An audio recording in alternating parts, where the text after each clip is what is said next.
and welcome to the Giving Voice to Depression podcast, produced in partnership with the A.B. Korkor Foundation for Mental Health. I'm Terry, the creator and co-host of this podcast. I've lived with depression most of my life, and I know how easy it can be to feel all alone in the experience. I'm not alone, and you aren't either. And I'm Dr. Anita Sands, a licensed clinical psychologist with a number of my own diagnoses, all of which bring a certain amount of anxiety and depression along with them. There is great power in shared experiences. We share our own as we engage in intimate and candid conversations with our weekly guests, exploring different perspectives on and experiences with depression. We keep it real because depression is real. We keep it hopeful because there truly is hope in spite of what depression tells you. Hello, Anita. Hi, Terry. November is National Caregiver Month. And while no one is playing a key support role for a loved one with depression or another mental health condition for the glory, that doesn't mean that it wouldn't be nice once in a while to have someone acknowledge that it can be really, really hard and lonely and challenging. And that's why we produced 3 new episodes focused on caregivers for this month. According to the Anxiety and Depression Association of America, quote, being a caregiver, whether by profession or a desire or duty to care for family and friends, can be extremely rewarding, not to mention admirable. But it is physically and mentally exhausting and can take a toll on one's emotional well-being. If you are a caregiver, you probably often put others' needs before your own. Sacrificing your own time, energy, and physical and emotional needs can be draining.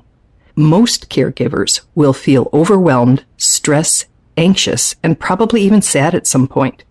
But if those feelings get to a stage where they affect your quality of life and you have difficulty functioning day to day, it's time to seek care for yourself. This episode is in reply to last week's guest, Margaret. If you listened, you may remember that for more than 20 years, she's been with her husband, who has been diagnosed with treatment-resistant depression and also anxiety, as well as challenges with executive functioning. Margaret recorded a message on our website, givingvoicetodepression.com, saying that she'd love to hear an episode with someone who sounds like her, someone who could help her navigate the often difficult and lonely waters of feeling disconnected in a marriage with someone with depression. And that's what this podcast is all about. The power of shared stories, of lived experiences that let us all know that others struggle in similar ways, that there are things that we may not have tried yet or not tried recently that could help a bit, and that hearing someone talk without shame about their life and experiences makes it feel at least a little more possible to safely do the same. To find someone who has navigated a path similar enough to Margaret and many others, we reached out to Families for Depression Awareness, the only national nonprofit organization that advances suicide prevention by focusing on mood disorder caregivers. And they connected us with Gwen, who will directly address some of the questions Margaret posed last week, as well as give her voice to depression.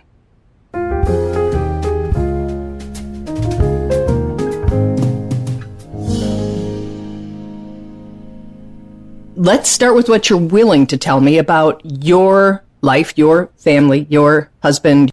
Okay, that sounds great. So my husband and I have been married for 23 years. He has lived with severe depression his whole adult life, starting back when he was in high school. I knew he had depression before we got married, but I had no experience with it myself. And we have 2 teenagers now. We also have 2 dogs, and we have, kind of ridden the roller coaster of depression during the time that we've been together. There have been times where he has been completely typical, able to do everything that any husband would be able to do. And then there have been other times where he has been very seriously clinically depressed. And, we've kind of had the ups and downs with that over the years. And just to let the audience know, both of our kids have also had episodes of depression in their lives as well. So it's kind of a big part of my life has been supporting my whole family, my whole household. That sounds hard. It is hard, and it's interesting listening to, the other folks calling in and talking about their experiences, when you're having a good patch, you could almost forget how hard it can be in those moments, especially with small kids, when you feel like you're kind of carrying the weight of the household on your shoulders. And I think it can be very isolating when you're around people who don't have that going on and who seem to have limitless energy and very active, engaged, social families. It can feel like you're kind of left out in the cold and that you're missing out on a lot when you're dealing with a time when your husband can't go out and do those things that you would like to do. So let's talk about those times. What do you do to keep things going? I think one of the things I had to do was separate my vision of what I thought my married life would be like to what it actually was, and recognize, the fun and the joy and the good things that happened might look different than what I envisioned they would, but they could still be great. We can still take vacations. We still have great times as a family. But my life maybe doesn't look like I thought it would exactly. And so part of it was kind of mourning and getting past that expectation I had in my head of how it would be. And then I think the thing that I have held on to over the years that's been really helpful, and that I still do now when we go through these patches, is I know it will get better again. And so this is not a forever thing. This is a right now thing. Gwen also hangs on to the fact that depression is an illness her husband lives with, not a choice he makes. But she, like Margaret last week, says there are choices to be made about how to respond to and treat depression, including knowing and tuning into our early warning signs, and knowing when we need to tap into the tools that help us manage the illness. And when we don't seem to be making the effort to do that, it can be really discouraging and frustrating for those who care for us. And that's when I kind of will lose my cool. And sometimes I need to lose my cool, because if I don't, then nothing might happen. So that has happened a couple times where I have just kind of said, you need to do this, or we're going to be in a really tough spot. Like you have to at least call the therapist, or you have to set up an appointment with the psychiatrist, or whatever. You need to get some kind of treatment. Gwen says she's learned over the years with both her husband and children that even when they're in depression, she needs to be really clear about what behaviors she will and will not accept. Yeah, definitely.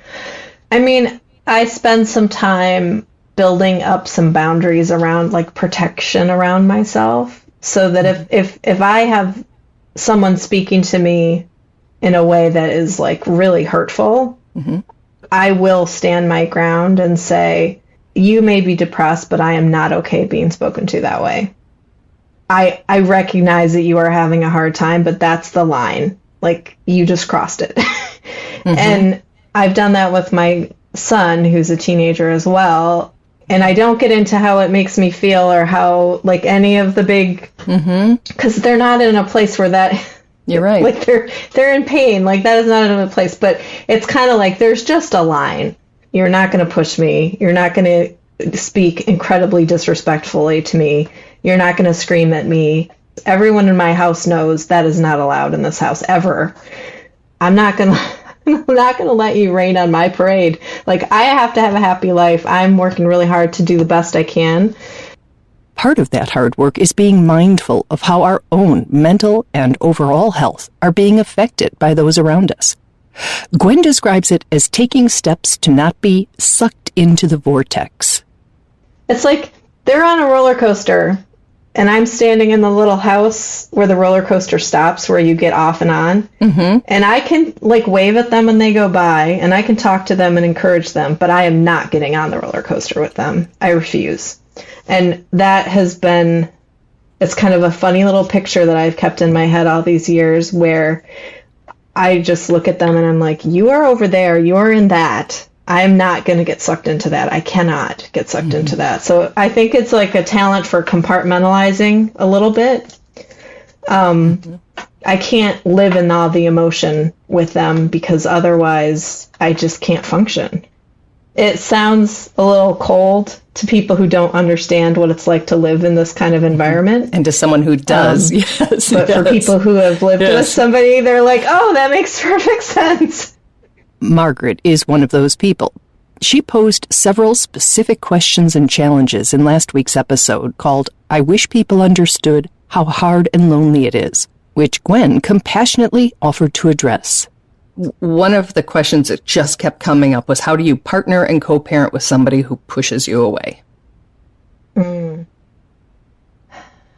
We have actually found like family therapists or couples therapists really helpful with some of that kind of thing, because I think it can just be very emotionally loaded. And if someone is pushing you away and doesn't want to talk, now granted, that same person might say, there's no way I'm going to go to a couples therapist or a family therapist, but family therapists will sometimes see the whole family together, and I think that can bring someone into it because the kids are involved. They don't want to be not present, and everyone will be on their best behavior. So that can be one way. I think the other thing is sometimes you just have to have the really uncomfortable conversation with the person who's mad at you or who doesn't want to talk to you. And you can say, here's the list of stuff that has to get done in a given week. We either have to pay for it, I have to do it, or you have to do it. And I can't do all of it. So what do you suggest? You know, what would work for you? What do you think we should do? And like put it a little bit of it back on them. One example of that is the expectation that Gwen and her husband will manage some of the domestic responsibilities together. I've pushed for things like we have a night where we sit down and we sit at the computer and we pay bills together. And it might be some weeks that I do it all and he just sits here with me, but it makes me feel better that I'm not doing it alone. And he is aware of where things are and what's happening. We sit together for 15 minutes on usually Saturday or Sunday and try to think about what are we going to eat for dinner this week. So that we can have a shopping list and we can kind of plan our meals out. And it sounds like a small thing, but like he has to sit and we decide. And then this week we even decided like, I'm going to cook this night, you're going to cook this night. Gwen says those kinds of shared activities benefit them both. You know, even when you're depressed, like the recent research says that starting an activity is the best way to kind of get through an activity. Like if you sit and wait till you feel ready to do something, you will never feel ready.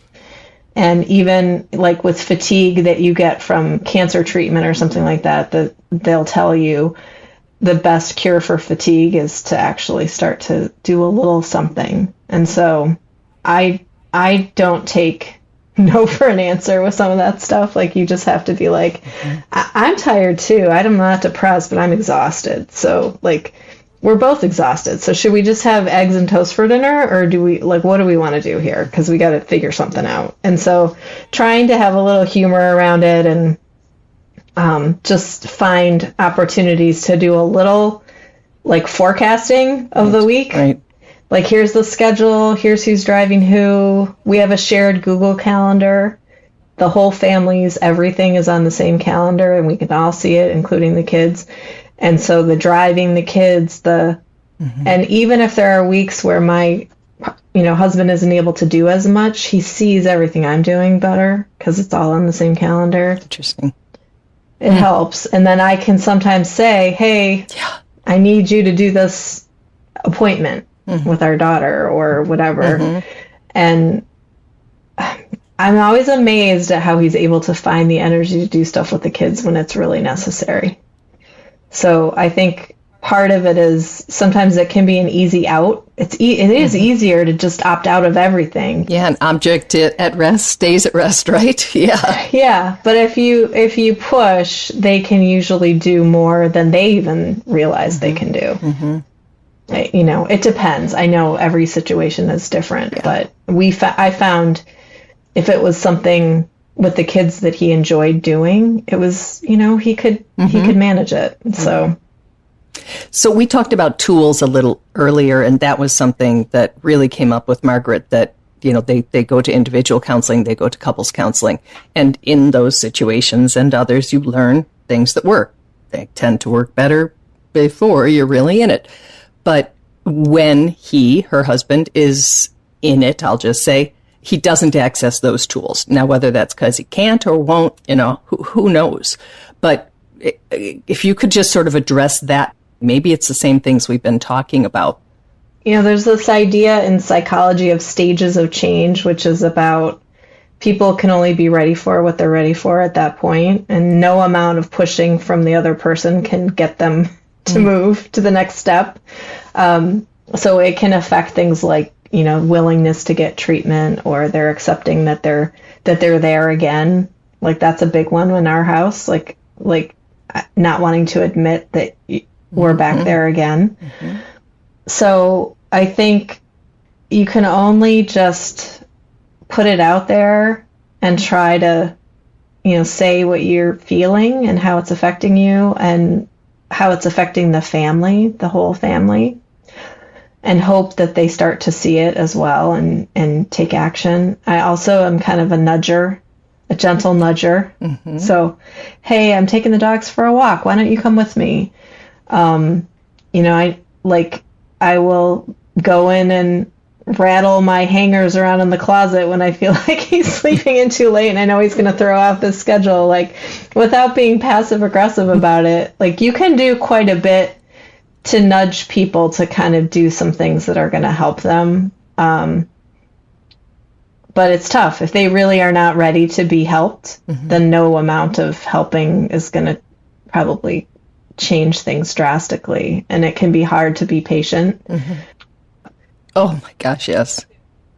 Oh, this was an interesting thing. In the last episode, Margaret talked about that recently her husband had, I think it was a cold, and she knew what her role was. She brought him tea, she brought him supplements, he received it, he wanted to feel better, he wanted her involved in his care. And she said it was lovely. She really liked that experience and that connection and that familiarity of better times, I suspect. When he's depressed, that dynamic changes. So how do you take care for, support somebody if they shut down, isolate, and, are not wanting to connect? That's a really tough one. Yeah. And it is true, it's different than a typical illness. I think some of the things can be the same things. I think I would probably start by asking the question and maybe even sharing that example. I felt like I was helpful to you when you had a cold, and I was able to do these things for you. What are the things that would be most helpful with your depression? Because I view that as an illness too. So what could I do to be helpful to you when you're feeling, a bigger episode of depression, or you're feeling more depressed? And I would see what they would say. Another lesson Gwen has learned over the decades of sharing her home and life with people who shared theirs with depression is that sometimes the very best thing you can do for them is something for yourself. You get to a point where both of you are so depleted, neither of you has you both have an empty cup, and you're like, take care of me. Yes. And neither of you has anything left to give. So we've definitely hit that point many, many times in our marriage. And I just take care of myself as much as I can. So I get up in the morning now and I sit and have my coffee in the morning and I read a chapter of a book and I just don't do anything else. And I get up early enough that I can do that before I have to do all the morning stuff with everybody. Mm-hmm. I put myself to bed early. I just go to bed early and shut the door, and I watch my show on Netflix, and I do whatever, paint my nails, whatever I want to do. And I just let whatever happens out there happens, and I'm not involved. Gwen will share more of the ways she's learned to care for herself as well as her family next week in an episode about the ground rules they've worked out to make life with depression more manageable.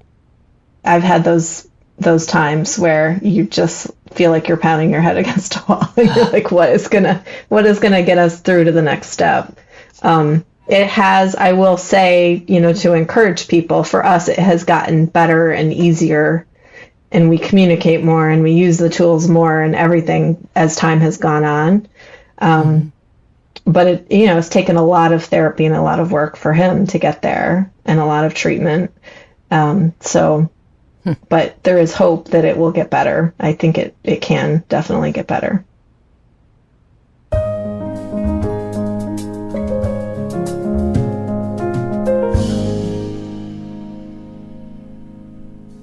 There was just so much good information in here. And it's obvious that, she has put into living practice, all of these things that she's recommending.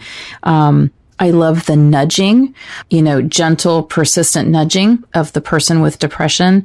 And what I kept thinking about listening to her was how she's basically got that wellness recovery action plan kind of for herself as well as for her partner. In a sense, it's almost like the couple has the wellness recovery action plan, and then she works it, which is just amazing.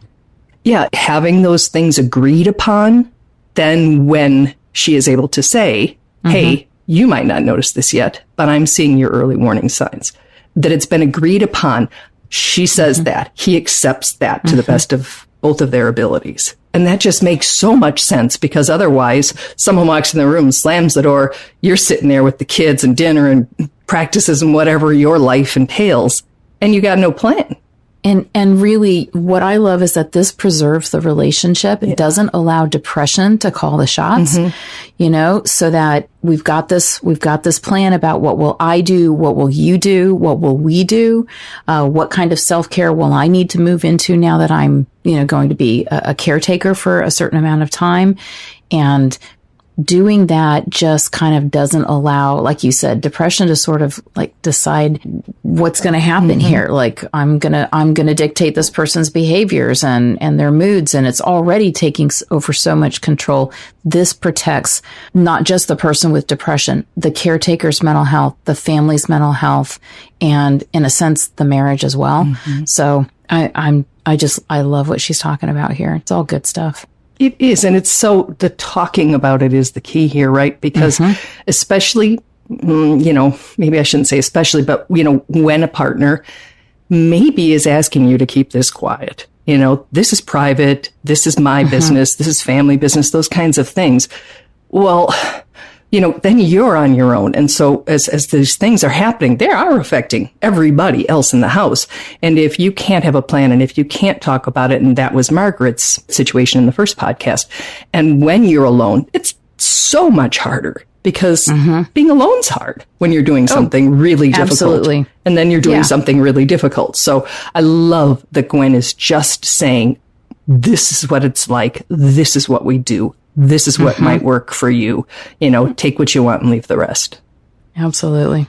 So with this episode and next week's as well, we will be linking with caregiver resources from really good organizations like Families for Depression Awareness, Mental Health America, and the Anxiety and Depression Association of America. And there are certainly others. So do a good search and find what's out there that will help you help the people in your lives who need support. And you, because you likely need support too.